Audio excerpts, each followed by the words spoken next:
Well, good evening, everybody. Welcome to Take Two. This is our weekly live stream. My wife, me, we come to you every Tuesday night from the auditorium of our church, the Sanctuary in Jupiter, Florida. Somebody please get my wife a cough drop. You okay, honey? My coffee's choking me up. Really? Mm-hmm. I mean, can I do something for you? I think I'm okay. I have some water down here. Would you like it? I think I'm good now. Are you okay? Okay. I'm gonna survive. Anyway, so every Tuesday night from 8 to 9 p.m. Eastern Standard Time. Honey, why don't you move a little closer? I can't feel you breathing on my cheek. There we go. That's better.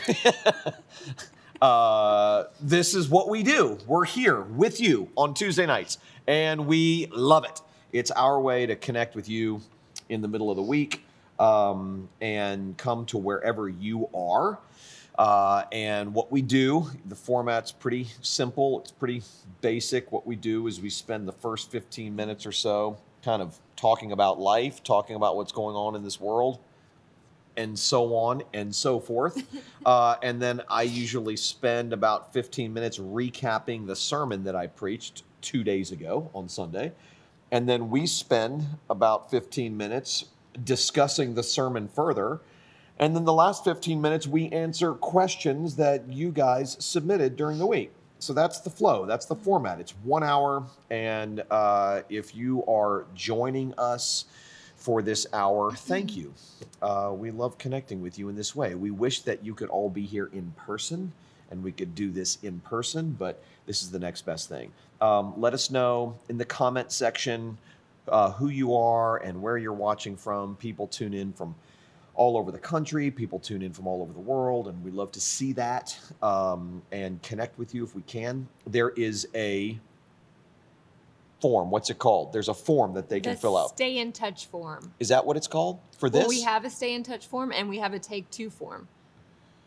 Okay. So I'm not which totally one, sure which link is, Daniel, which link is on the Facebook page? Daniel's our producer who answers questions that we don't have. They may both be up there. Okay. The take two form. So there is a take two form. I don't know if that's what it's called, but it's a form where if you click the link, if you're on Facebook or Sanctuary YouTube channel, you click the link and it will take you to a little form where you can tell us who you are and you can make a comment or ask a question. That is our way of connecting with you and staying in contact with you. So if you do have a question, you can ask it in one of two places. You can either put it on that form that I just mentioned, or if you're on either my Facebook page or the Sanctuary Facebook page, you can just ask the question in the comment section, or you can direct message me or private message me or the Sanctuary Facebook page and ask it that way. So really 3 places you can ask the question. So if you many have places. One. And people ask personal questions. I think we may have a personal question tonight. We'll see. We may. 2 weeks ago, we talked about food and hobbies. People wanted to know what we did for fun. People wanted to know how we met. So we answer personal questions. We also answer biblical questions, theological questions, life questions. So feel free to ask whatever questions you about want. Jupiter, Florida, because you're thinking of moving here. Yes, we can answer put you in touch with a good also. realtor. Yeah, yes. we know a few realtors. So Yep, a few realtors that would be happy to help you find a Yes. home. We were sitting on the beach maybe a week and a half ago, 2 weeks ago. I can't remember, but it was somewhat recently. It was actually like, for me and you and I. I think it was you and me. Yeah, it was a month ago, because it was when. Yeah, It was a month ago. it was a month ago.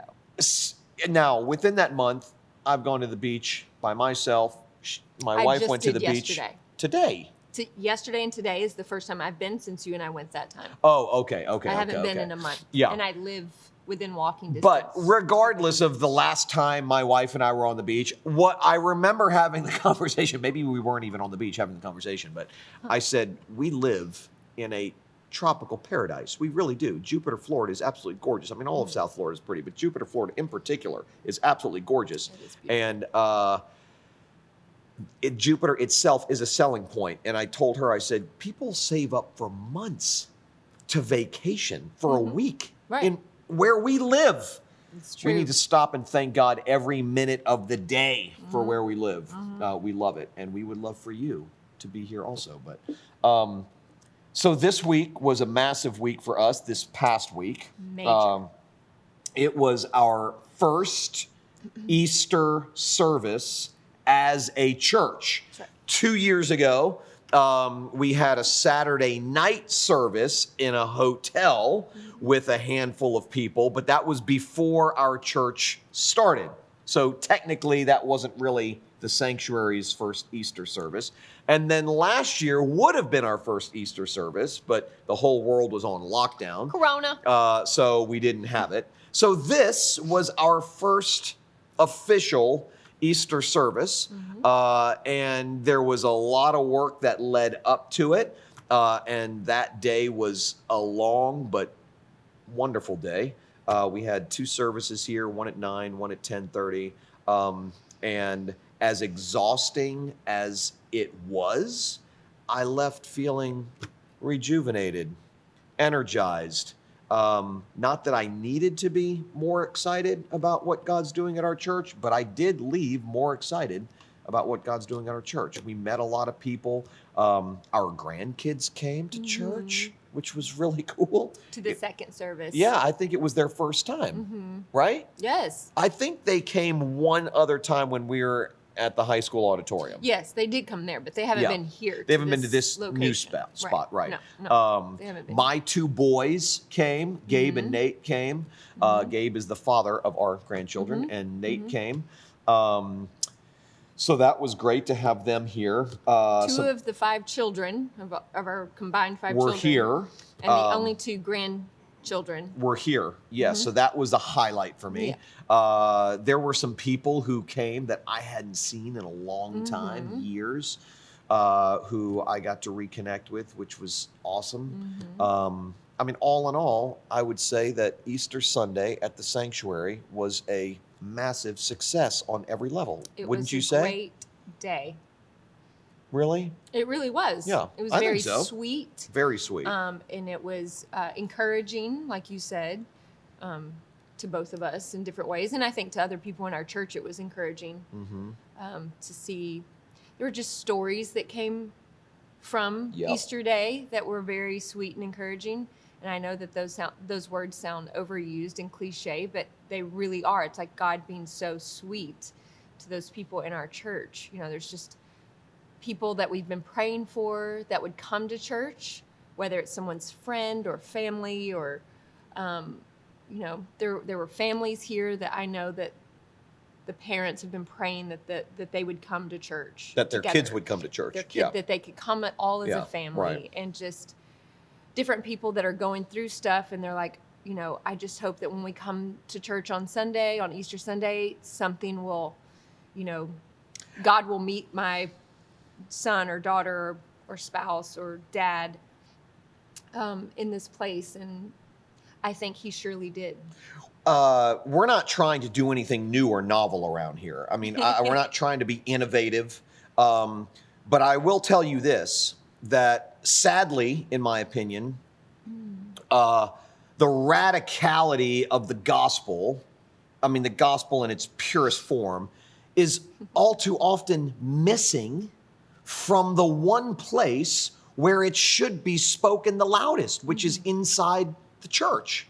And so we are myopically committed, stubbornly committed to saying one thing 10,000 different ways. And it seems innovative to people. It seems new. It seems novel. It's not new. It's not novel. It's not innovative. It's just, it's so old and it's been lost for so long that it seems new and it seems novel. So what we're discovering is that people who would not go to church anywhere else for whatever reason find that when they come here, they hear good news. And it's all sort of packaged in a very raw, real, gritty, down to earth kind of a way. My wife, thank God, has more of a filter than I do.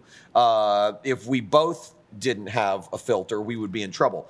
I do have a filter, but hers is a little bit bigger than mine. We can all be grateful for that most of the time, which is good. I'm saying that's a positive thing. Yeah. Okay. Jesus be a muzzle. Like I need it. But what I'm saying is, I think what we're hearing, some of the stories you heard, people are appreciating just the realness and the rawness, not just of the message, but because the kinds of people that are coming to our church are attracted to that. Our church, I said on Sunday, the sanctuary is a recovery group masquerading as a church. And I say that tongue in cheek, but in one sense, that's kind of true. We believe with all of our hearts that the church, each and every local church is a recovery place, but so often it's not seen as a place for human beings to recover from whatever. We're very intentional about that. And so I think people are, I don't know, I've told our church a few times that I get excited about the fact that we're kind of like the outcast church led by the outcast pastor filled with outcast people. We're sort of, I like to think of us as sort of like a garage band. Favorite garage band. Yeah, garage band. Yeah. We're not trying to compete with other churches. We have as many good relationships with other churches as we possibly can. That's not what it's about at all. I just think that partly because of our own stories, your story independently of me, my story independently of you, and our story together, we just don't really want to waste any time. Being anything but just bona fidely real. And I think people are, it's attractive to people.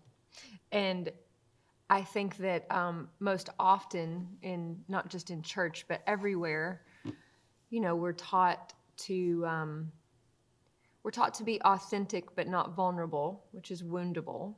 Vulnerable means being woundable. So I'm opening myself up to being woundable when I'm actually vulnerable, and authentic and transparent in a way that is, you've said this before to me, and I know that you didn't come up with this, but when you said it to me, I was like, God help me remember that. It was just like, when I speak to the women, to speak to them as a dying woman, speaking to other dying women.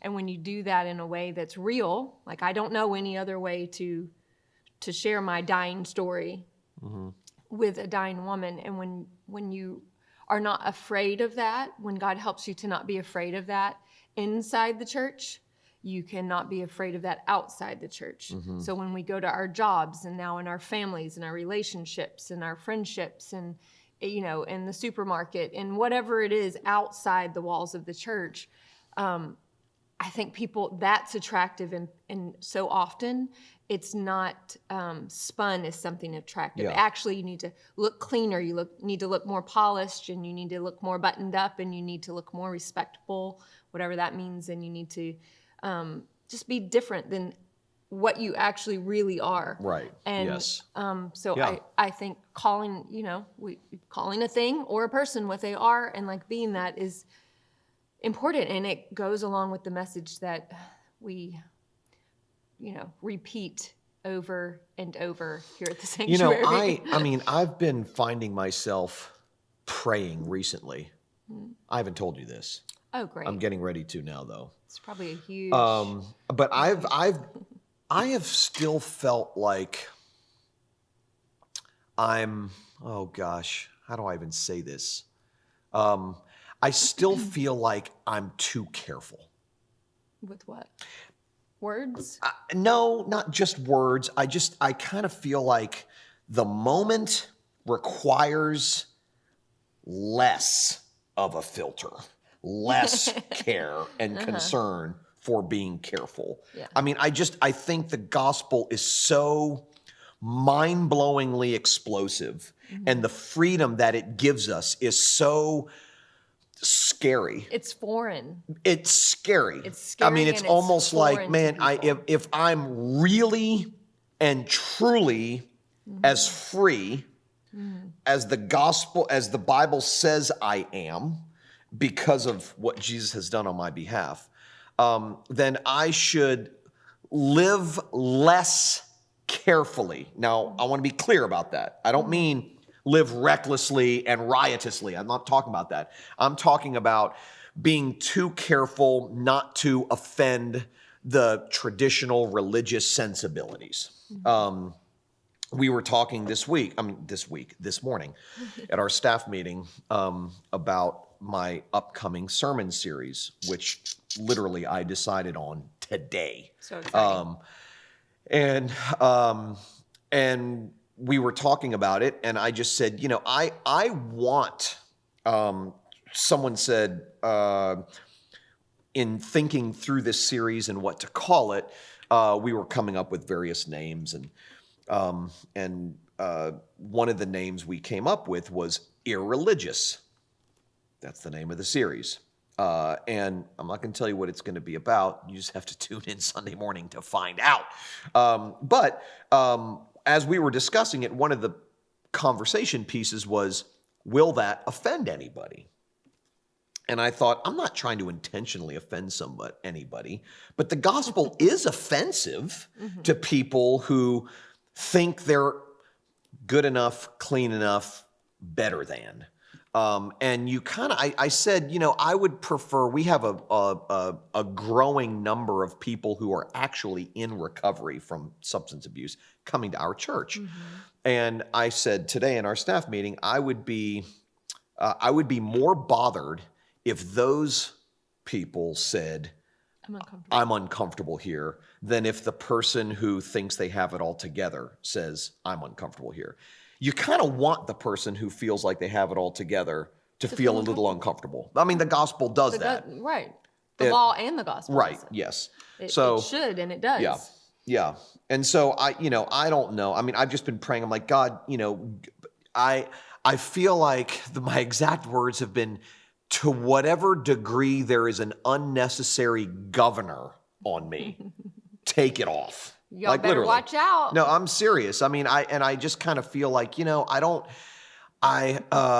don't want any of us to be unnecessarily insensitive, unloving, uncaring, or offensive. I'm not talking about that at all. I'm talking about not editing the radicality of the gospel and the freedom that it invests, that it gives us, that it bestows on us. And that can be, if you've grown up in church or around church or in the Christian community at large, there is a lot of editing that goes on. Yeah. Freedom editing, the editing of freedom. I'm saying it's not as, we prove we don't believe in it because we don't think it is as attractive as it actually is. Yeah. So we want or to as be liberating as it actually is. Freeing. Yeah. Or that we are enslaved as we are. Yeah. We don't believe that. Right. And that's proof because we want to clean it up and let's not let's not talk that way or do that or say that or talk about that thing. Yeah. Or, I agree. So I don't know, maybe this will be the series where the gloves come off. I don't know. I mean, I think, who knows? I mean, things may get crazy around here. Things gonna get crazy, y'all. So anyway, I'm excited this was a great that. week, and I was moved by God and very grateful. When I think about where I was 6 years ago, 6 years ago, Easter, was 6 years ago, Easter Sunday was the last time I preached at my former church. And never went back to that pulpit. My life fell apart. I took 2 weeks off after Easter, and during that time, my life fell apart. Marriage fell apart, life fell apart, world came crashing in. And this was the first Easter Sunday I've preached since then. And so for me, it was just a morning of redemption, to see to see my two boys out there and to have our grandkids here and just to reconnect with some people I hadn't seen in a long time, to celebrate just the power of Jesus's resurrection and the redemptive flow that comes our way because of what he accomplished on our behalf was tangible for me this Sunday. And it was really, I know people think about this differently because we all have our different Nazareth stories, which is what you used this weekend as your point in your sermon. But you yourself just explained as Nazareth in your own life 6 years ago and how God brings something out of nothing. And, you know, you didn't think not only would you not preach again or have your own church, like, you know, be leading a church. No, you didn't want one. And you, the first time we even had a conversation face to face about it, you were like, God will never allow me to do that again. He'll never open my mouth again. Well, I'll never preach again. Right. You did not believe that. And I was like, what? I couldn't believe that he thought that. And it was mainly because of God using you to speak into my Nazareth long before we met. And so he's just constantly showing us all, I make something out of nothing. I bring something out of nothing. I bring dead things to life. Where there's nothing, I just bring it. So, well, the passage that I preach from that she's referring to was so John chapter 1. Was it John? Yeah, John chapter 1, verses 43 to 51. I've actually preached on this passage before a long time ago, but it wasn't for Easter Sunday. And as I was thinking through what I was going to preach this past week, I was thinking about how death precedes life and how God brings hope into arenas of hopelessness, how God brings light into dark places. And I was reminded of this passage where Jesus calls Philip and Nathanael. And I'll just read a few of the verses. John chapter 1, verses 43. Hold on a second. My eyes are so bad, man. No, it's just so bright. 43. The next day, Jesus decided to go. Hold on. Did you just ask me if I wanted your glasses? yes. It struck me that my wife no, I don't want your glasses. And more importantly, I don't need your glasses. Okay. And I'm call like, a thing what it is. Yeah. You need some glasses. I mean, I would be scared to put glasses on for the very first time in front of all these people. Oh my gosh. Have no fear. Okay. Fear not. I can see. I can see. Can I please have those glasses? No, I'm just kidding. The next day, Jesus decided to go to Galilee. He found Philip and said to him, "Follow me." Now, Philip was from Bethsaida, the city of Andrew and Peter. Philip found Nathanael and said to him, "We have found him of whom Moses in the law and also the prophets wrote, Jesus of Nazareth, the son of Joseph." Nathanael said to him, "Can anything good come out of Nazareth?" Philip said to him, "Come and see." So, and then, Philip takes Nathanael to meet Jesus, and Jesus discloses to Nathanael how he saw him and knew him before Nathanael knew that Jesus knew him, and just proceeded to sort of blow Nathanael's mind. And so I really honed in on that question, can anything good come out of Nazareth? And, the way that I kind of related it, I mentioned at the beginning that Bible scholars have, for the most part, adopted two interpretations regarding what Nathanael meant when he said, can anything good come out of Nazareth? On the one hand, Nazareth was a remote area. It was a small, insignificant town. It was kind of out in the boondocks. It was, it was out in the sticks. It was an irrelevant town. It was a town made up of uneducated people. It wasn't near the Mediterranean Sea. It was 16 miles away from the Mediterranean Sea, which meant that it wasn't really on any travel route. So they didn't get a lot of visitors. They didn't get a lot of, people from other places coming there. And so some Bible scholars think Nathanael asked that question because he was really asking, can anything as significant as the Son of God come from such an insignificant place? Can anything that big come from a place so small? Other Bible scholars say that Nazareth was also well known for being a place of sinfulness and immorality. And so when Nathanael asks the question, can anything good in a moral sense come out of Nazareth? What he meant was nothing as high and holy as the Son of God would ever or could ever come from a place of such sinfulness and immorality. But whichever interpretation you adopt, the point is that Jesus destroyed any preconceived ideas of where the Son of God ought to come from. It's the same thing we see when Jesus was born in Bethlehem in a stable. The Son of God doesn't even have a hotel room when he is born. I mean, he's born in a stable around animals and seemingly insignificant and small. The question for us is can anything good come out of anything bad? Can redemption come out of wreckage? Can life come out of death? And I said, the question for us could really be, can anything good come out of failure? Can anything good come out of teenage rebellion and divorce and adultery? Can anything good come out of loneliness and loss and depression? Can anything good come out of my struggle with addiction? Or whatever the case may be for you or for me. And so, we really kind of talked a little bit about how difficult it is to believe, especially in situations or with people, ourselves or people that we love, when we're in a place of darkness, when we're in a place that feels dead, when we're in a place of hopelessness. It's very difficult to believe that anything bright or good or redemptive or resurrecting could come out of this. And that tends to make us feel hopeless. And so just like the celebration of Easter is the celebration of something dead coming to life, the crucified Christ rising again and his resurrection guaranteeing that we will all be resurrected again at some point. That whole idea, taking that idea, can anything good come out of Nazareth? Can life come out of death? And looking at our own lives and going, okay, there are places in my life and places in your life and places in all of our lives that feel dead, that feel hopeless. Maybe it's one of your children who's going off the deep end.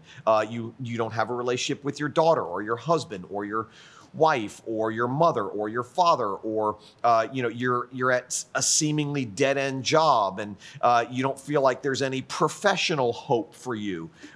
Financially, it's just a constant struggle. You don't ever feel like there's going to be relief or anything like that. We all have situations in our lives because we're broken people living in a broken world with other broken people. We all have situations in our life that feel hopeless, that just feel beyond repair.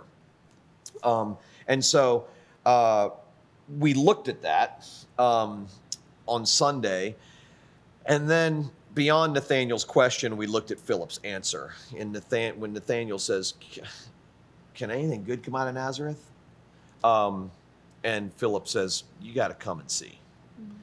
And essentially what he's saying is, you have to come and see the one who alone can bring dead things to life. You have to come and see the one, for us, come and see the one who has conquered sin and death and promises to never leave you or forsake you. Come and see the one who alone can bring light where there is darkness and hope where there is despair and beauty where there is ashes and life where there is death. Come and see the one who's removed our guilt and swallowed our shame and resurrected us from the dead.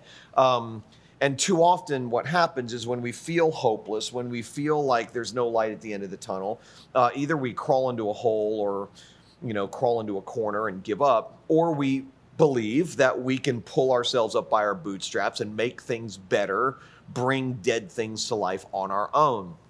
We look to ourselves to save ourselves or to save someone else.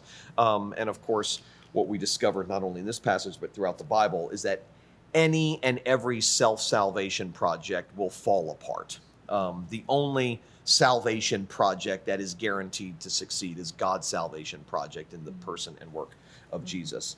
And so while the world and the church, sadly, may tell us that nothing good can come out of Nazareth? God says it's in our weakness that we discover his strength. It's in our guilt that we discover his grace. It's in our failure that we discover his faithfulness. And I said on Sunday morning that the good news here is that God only brings dead things to life. Deadness, loneliness, failure, these are the ingredients that God works with. This is the stuff that God works with. We tend to think that because God is holy and righteous and good, that he only works with holy and righteous and good stuff. But the fact of the matter is, and we see this from Genesis to Revelation in the Bible, and we can give testimony to it in our own lives. It's in failure and wreckage and bad stuff that God works. God only brings dead things to life. Our sin and our pain and our brokenness is the stuff that God works with. So can anything good come out of Nazareth? Is there any hope? The only thing we can say to that is just come and see Jesus.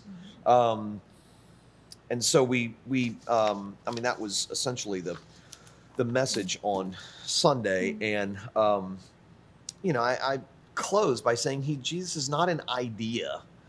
He's not some subject to be debated.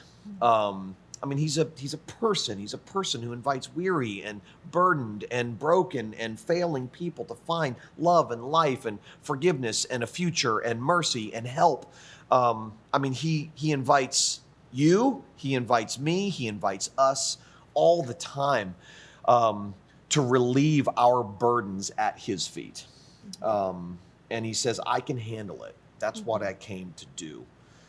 So I began the sermon by saying, what a weird passage to preach from on Easter Sunday. This is not the typical, empty tomb passage that I've preached from in the past or other pastors preach from on Easter Sunday.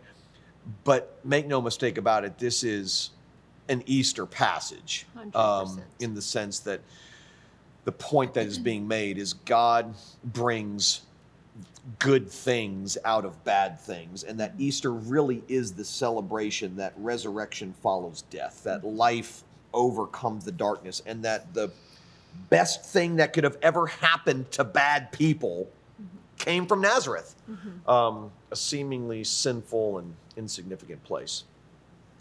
You heard it twice, because I had to preach it twice. I did. On Sunday morning, because we had two services. The first one was like 25 minutes, and the second one was 40 minutes.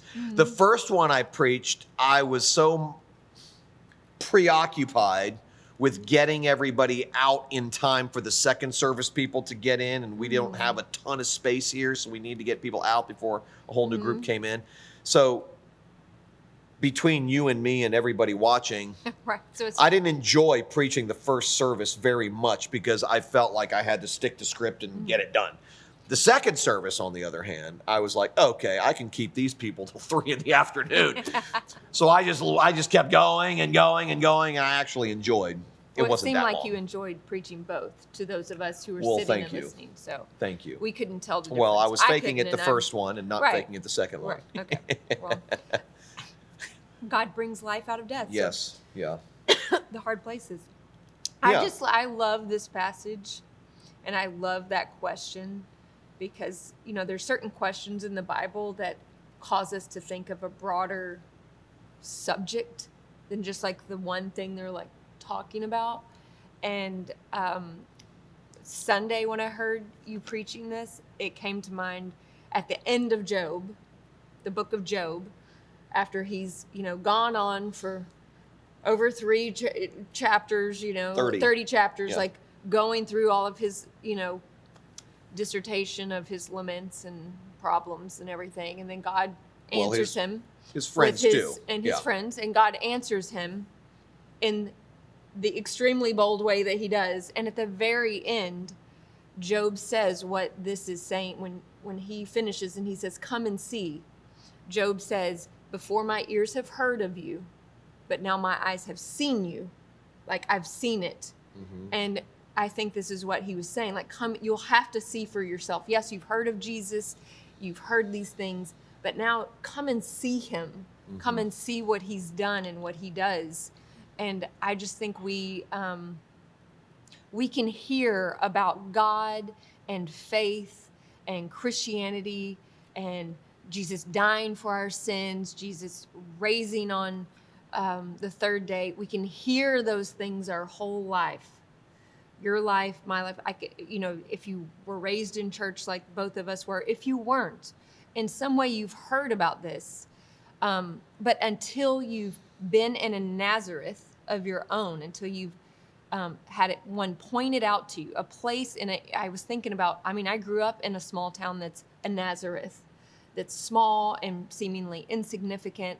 It may be avoided on a road map because why would anybody really want to go there? And those are the places in our life, in my life, in your life, that no one wants to visit divorce. No one wants to visit sickness or disease or hardship or calamity in your family, or friendships that are disjointed and hard, or jobs that are miserable, and coworkers, or a lot.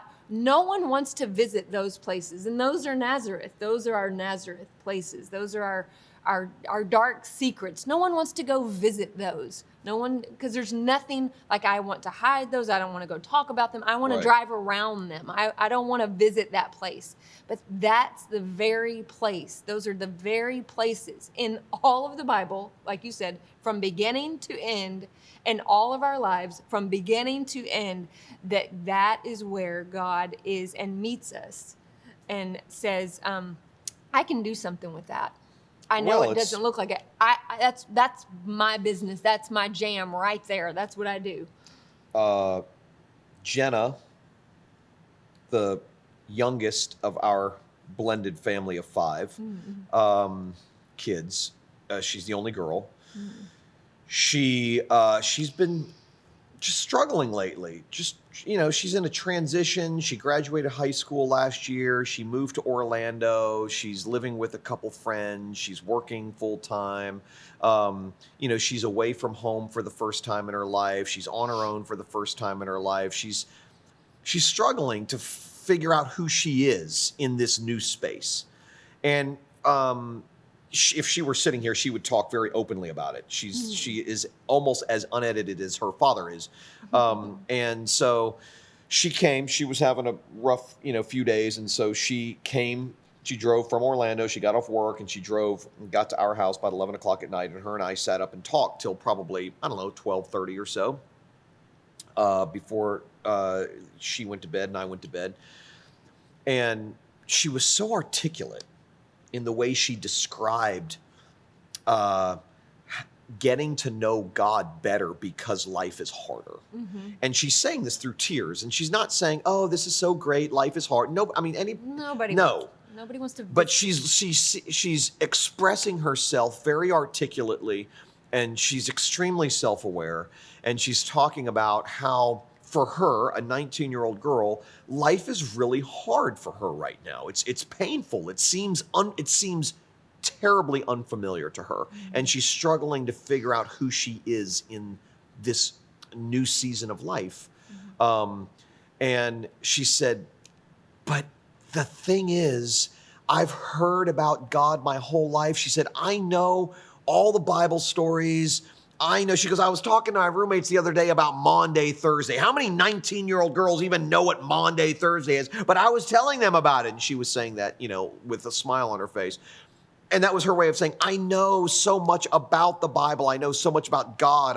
I was raised in a home, Dad, where you taught us these things. And I grew up in church and Christian school." And she said, "But it's like I know God now and I see God now in a way that I never knew him or have seen him before because life is so hard."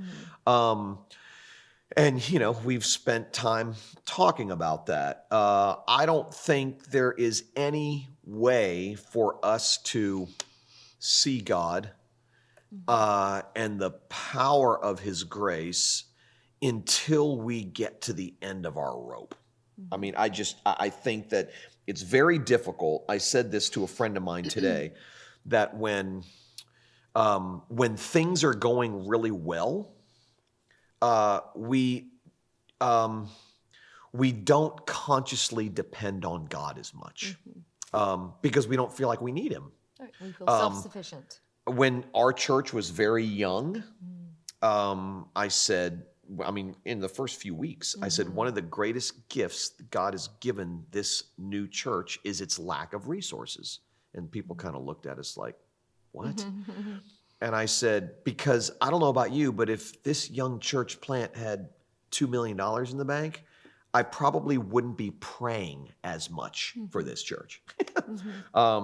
The more we have, the more resources we have, the stronger we feel, the more secure life seems, the less consciously dependent we are on God. I've seen that over the course of my life and over the course of many people's lives. And that's the whole point of God's law that you just went through, the 10 Commandments, and just showing us there is no life at the end of anything that's of this world. Everything that we use to try to fill the voids, gain acceptance, gain love, gain approval, be successful, feel great about ourselves, whatever it is, everything of this world leads us to death, period. And we don't think that because, like you're saying, like if life is kind of easy and everything's kind of going our way, we think the things that are bringing us life won't bring us death. We don't see that until they do. We think it's bringing life, and it's really not. No, because all of the things of this world bring us death. There's nothing in this world that will not do that. I read Jenna this quote.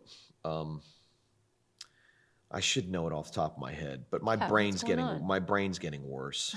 I'm sorry to say that my brain is getting worse. I'm going to read it to you, though. I can find it very quickly.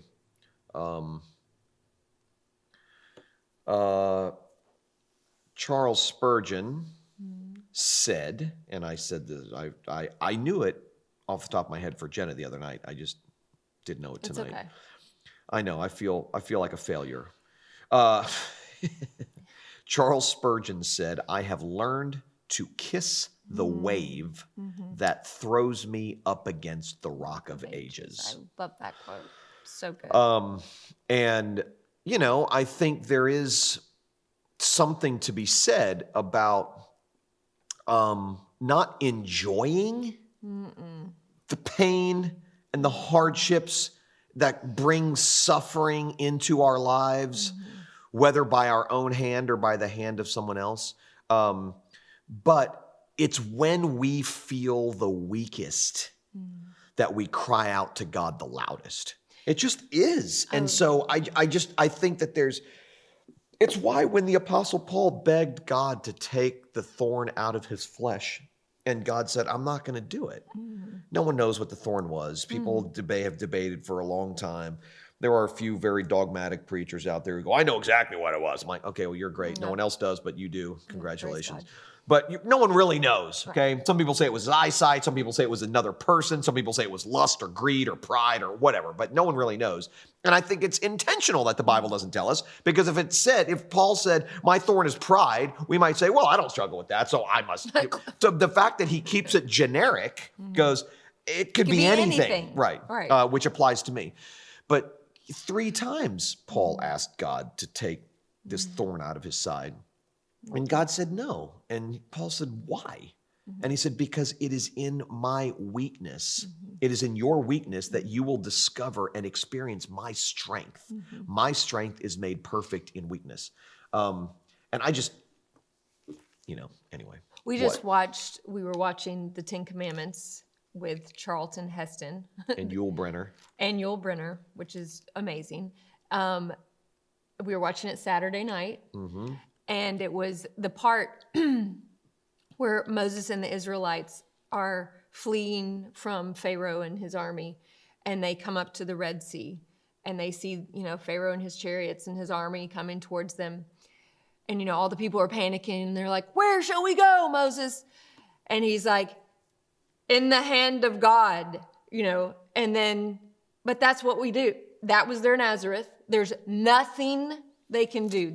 This only leads to death. Everything like this is, you are at a place of death. They were surely going to die. There was nothing except God that could bring life from that situation, that could resurrect hope in them, that could, show them any sign of life, help for the helpless. And of course, he splits the Red Sea and he does all kinds of miracles right in front of their faces, and gives them life where there was death. And I'm just like, it's just over and over that when it's in the place where there is no other place to rest except the hand of God, if we would just know that, and not just know it, but like not just hear it, but see it. I get so jealous of reading some of those things like that in the Bible. Like, gosh, like they really got to see that in person. And I'm like, I know that we didn't see that. Like, we're not seeing those kinds of things, but we can read about it, and it's still shared with us, and he still does those things today, but we discount when and where he's delivered us from our own, Nazareths all the time. I'm going to read this. Okay. This was written by A.B. Simpson, who is the founder of the Christian Missionary Alliance denomination. And he speaks to this very point. I've read this quote. I first encountered this by him, oh my gosh, years ago, probably 2006 or 2007. And I love it. Listen to what he says. How did God bring about the miracle of the Red Sea? By shutting his people in on every side so that there was no way out but up. Oh, I just love that. The Egyptians were behind them. The sea was in front of them. The mountains were on both sides of them. There was no escape but from above. Someone has said that the devil can wall us in, but he cannot roof us over. We can always get out at the top. Our difficulties are but God's opportunities. And many times he makes them so hard that we must get above them or go under. In the providence of God, such an hour furnishes us with the highest possibilities for faith. We are pushed by the very emergency into God's best. I love that. I mean, no one asks for that stuff, like Stacie just said very well. Nazareth is not a place you would want to go visit. Hey, let's, as we were talking today about where we might go this summer, visit family, places we might go. It's not like Nazareth was a place that's like, hey, kids, gather around. We're going to have a family discussion about where we're going to take a family vacation this summer. Let's go to Nazareth, okay? No one wants to go to this place. It was desolate. It was... No one wants to revisit it either if they have been they've left. So, but... They made it out. The point is that that's where God demonstrates his best. And of course, we see that ultimately in the person and work of Jesus. While we were yet sinners, Christ died for us. That while we were at our worst, God gave us his best. So I think that, like I said, that doesn't mean that we go, oh God, please make our lives harder. We don't have to pray that. They are hard. Life is hard. And it will, and it ebbs and flows. There will be some times that God gives us a reprieve and we go, okay, this feels, it's like when you're at the dentist and you're getting your teeth clean and they're working on one side and then they say, okay, we're going to give you a 3-minute break. We're going to give you a 3-minute break before we start working on the other side. You're like, okay, it's like a little reprieve because it's getting a little intense. God gives us those kinds of reprieves. And all too often, and you can see this in the case of the Israelites in the Old Testament, it's almost like the moment God gave them a reprieve, they started feeling self-sufficient almost immediately. They take things into their own hands. Right. Well, they started them in God's hands. Well, they just started feeling amazingly self-sufficient. And of course, God had to remind them that they're not self-sufficient, that they're self-deficient, and that God alone is sufficient for all of their needs. And he gives us those reminders too. But I think, like I said, I'm not saying we beg God to make life harder, but when we are in a season where we're walking through the valley of the shadow of death, to look around. I told Jenna this the other night. I said, honey, I mean, I'm going to be completely honest with you.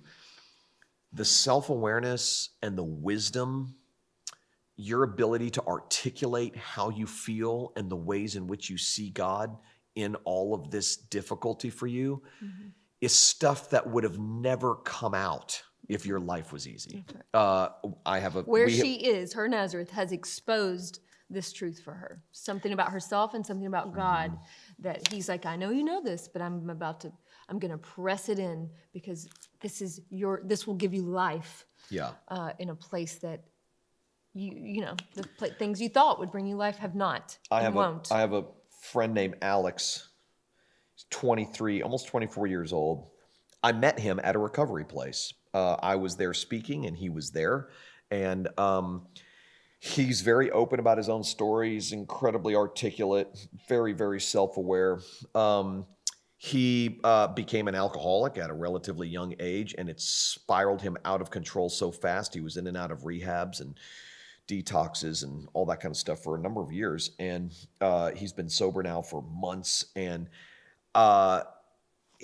when I listen to him talk, I mean, I literally feel like he teaches me, honestly. I've told Stacie this a few weeks ago. I said, every time Alex is getting ready to say something, I'm like, can't wait to hear what's going to come out of his mouth. Like, I literally feel like the way he expresses himself teaches me how to say things better, how to understand things better. And so I'm listening to him and I'm like, this kid's freaking 23 years old. And he's just so wise and deep and self-aware. And I told him, we were at dinner with him a couple weeks ago. And I just said, dude, I mean, you realize that I know that the alcoholism that you have struggled with has brought pain into your life and pain into the lives of people who love you. But you would not be who you are today if you would never become an alcoholic. And it's why that recovery institutions and 12-step programs help a person in recovery get to the place to realize that where they were suffering, where they're addicted, where they're hurting, where their pain is, where the abuse was, that there's a gift of desperation that you can look back and you can say, the gift of desperation brought me to a place with God that I was not before, a knowing, a more understanding, more clarification. It brings you to a new place, and it's a gift. Those Nazareths it's the gift of desperation in that. And sometimes we don't know that we're desperate because it seems like so life-giving in the moment of things that aren't even addiction. You know, our Nazareths don't always come at the bottom of the place. Sometimes they come out of our religious practices, thinking sometimes it's that kind of stuff. And we think life is there in being religious. And it will bring us death in those places when we're putting it in our hands again over and over and thinking we're doing something to bring ourselves life, to our self-salvation projects, like you say. And we only find death there. Look, the bottom line is this. The stuff that sucks the most, honestly, It's true. is the stuff that God will use to mold you and make you into someone more solid. True story. That's the bottom line. That's the stuff by which he creates more love inside of you. He enlarges your heart. Yes, all of the good stuff, compassion, empathy, love, sturdiness, patience, all of that stuff comes as a result of difficulty, hardship, pain, suffering.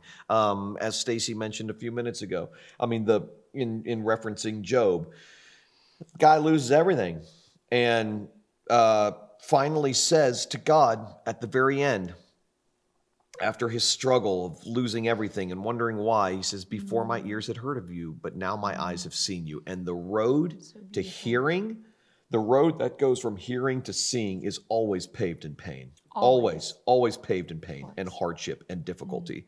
It's the stuff that produces wisdom. I mean, the more you the harder you struggle with things. If you're a parent, you struggle with kids, you especially as they get older and you can't control where they go, what they do, the choices they make as much as you could when they were smaller, and you feel like you're losing influence. I mean, that's always a painful thing for parents.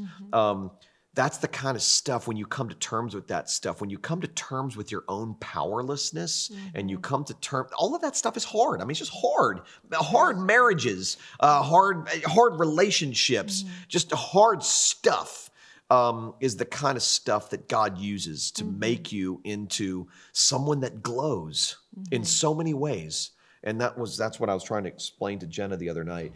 I hate this for you, honey, but there is a growing glow about you, and it is happening as a result of this stuff that sucks right now in your life. When I was with her yesterday, one thing I shared with her, which you and I have talked about a lot, and I learned from Landy Anderton, the psychologist, where he said, in life, we experience many, M-A-N-Y, many, M-I-N-I, deaths. Many deaths. And that is it's just not, we don't know what they will look like. And sometimes we don't even know that they are until we're, 10 miles down the road and we look back. And part of my discussion with Jenna was, part of what you're experiencing are a lot of mini deaths, right? To what you think gives you life and will sustain you. That won't, this won't, this friend won't, or that relationship or social media or whatever it is in her life that she thinks has been bringing her life or will sustain her life. And it's so hard to understand that in the moment, but having the tool, the lens to go, oh, I'm going to have many deaths, and this is what God will bring life out of that. And in some way, I'm just trusting that he will. I'm just going to trust that he will, because I can't figure it out myself or make it happen. And it's just letting him carry you through that. And that's hard. But it's true. And it's not even letting him carry you through it, because that would require something from us. It would require me letting him do it. Right. It's like he will carry you through it. He will. He does. He'll carry you through it kicking and screaming. But he will carry you through it. Yeah, he will carry you through it. But regardless, I mean, I don't want my day tomorrow to be hard and difficult and painful. I don't want to get a phone call from someone that I know and love. I don't want to get a call or a text from one of my kids telling me something terrible's happened. I don't want that. I don't. Nobody wants that. No. And I'm not saying you should pray for that, obviously. No. But the fact of the matter is, when those things do happen, God brings beauty out of ashes. He brings life out of death. He creates depth, real depth, out of situations that seem just so difficult and painful. It's the kind of stuff that creates, like I said, real sturdiness. We're almost out of time. We haven't answered any questions. Why don't you ask me a question? Anything. Ask me anything. Come on, anything. You name it. Tullian, what's your favorite movie of all time? This is an easy question. No, it's not. Oh my gosh. What do you mean? What? I'll tell you what. Let me ask Stacie a question. Stacie, what movie do you think is Tullian's favorite movie of all time? Rocky. All the Rockies. Okay, first of all, that's not one movie. That's 5 movies. That's irrelevant. Actually 7 movies. Rocky. And if you include the Creeds, it's like 8 movies. Right. That's your favorite, though. That is the only movie poster. No, it's not. It's you say Rocky, it includes everything. It's not like, what's one? No, it is 7 movies. It is, but it's one thing. No, it's not. It's like 7 if you say, things. I love Star Wars. You don't go, oh, well, which one exactly? No, you do ask that question. You mean I like all the Star Wars? No, so if you say I like Rocky, no, because there are people, Star Wars junkies, who will say, I like this one and didn't like that one. Of course, but in general, if they're like, what's your favorite movie? It's Rocky. Okay, listen. Star Wars. Let me just say. Is Rocky your favorite movie? Rocky 4 is one of my favorite movies. No, you can only have one. This is not like other questions where you're like, I don't have a favorite movie. I don't. I'm sorry. Just so you know, I don't have the only movie poster or movie reference that is in all of our poster. home, or any movie reference, in all of our home is a 3x2 movie poster Of the original Rocky. of the original Rocky. With him standing on the steps of the Philadelphia Library with his hands raised high. That's in our bedroom. That's true. That means that however, two things can be true. That poster is in our room. That is a fact. That is true.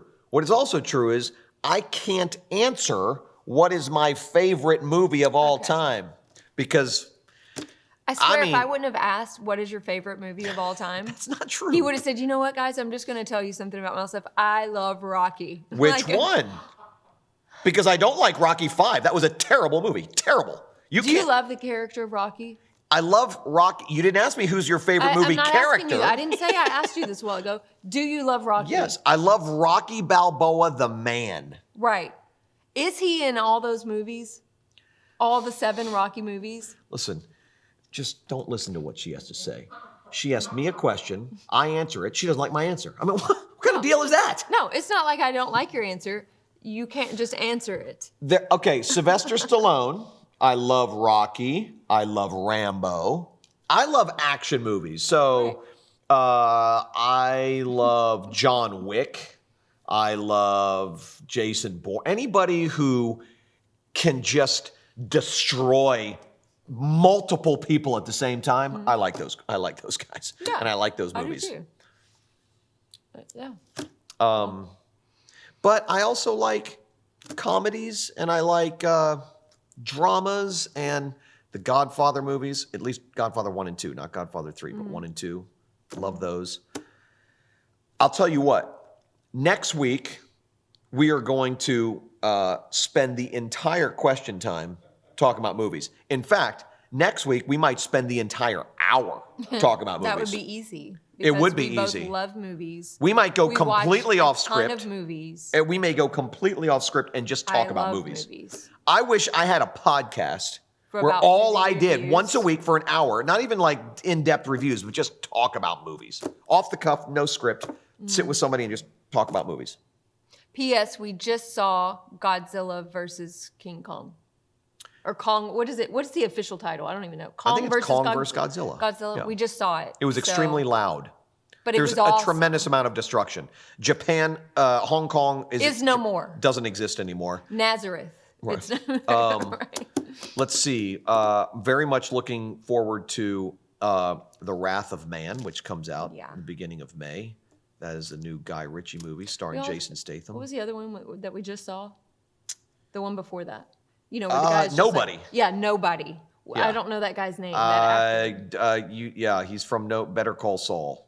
Yeah. My brain is not working right now. It was good. That was good. Violent, but good. It was awesome.